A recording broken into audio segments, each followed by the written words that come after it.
What's going on, world? It's your man Pat Caesar LLC. Mobile mechanic and roadside services. I'm using a swivel that I got from China that's already broke to record this. But either way, got my 2000 Escalade that I work out of sitting here, and I've been getting this annoying check engine light. I cannot remember the code off the top of my head, but it's been telling me the knock sensor is bad. So I decided to see what was going on. Let me show you guys what I found. Alright, so as we get under this thing, I'm going to try to do this so you guys can see it piece by piece.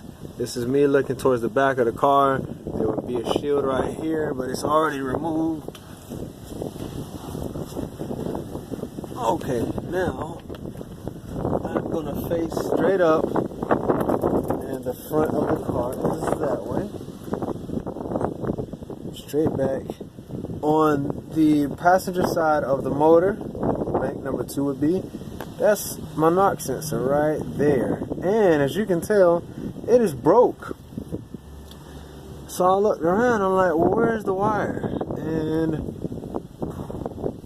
there it is. So I'm gonna be putting a new knock sensor in here. Some of the codes I've been, or the readings I've been getting has indicated that my air fuel has been a little bit off.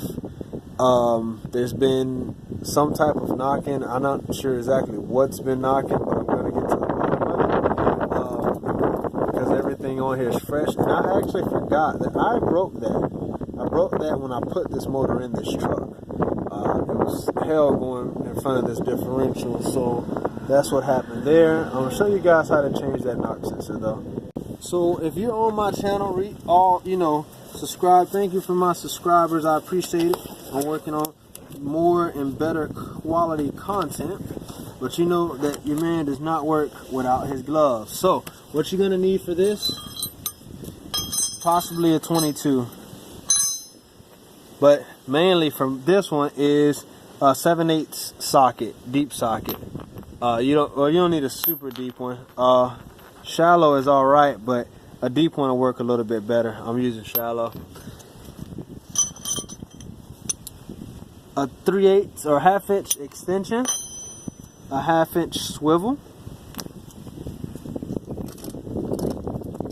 a 3-inch 1/2 inch extension, and a 1/2 inch ratchet. Last but not least, a new knock sensor. Here's this one here. Now, as you can tell, it is threaded in.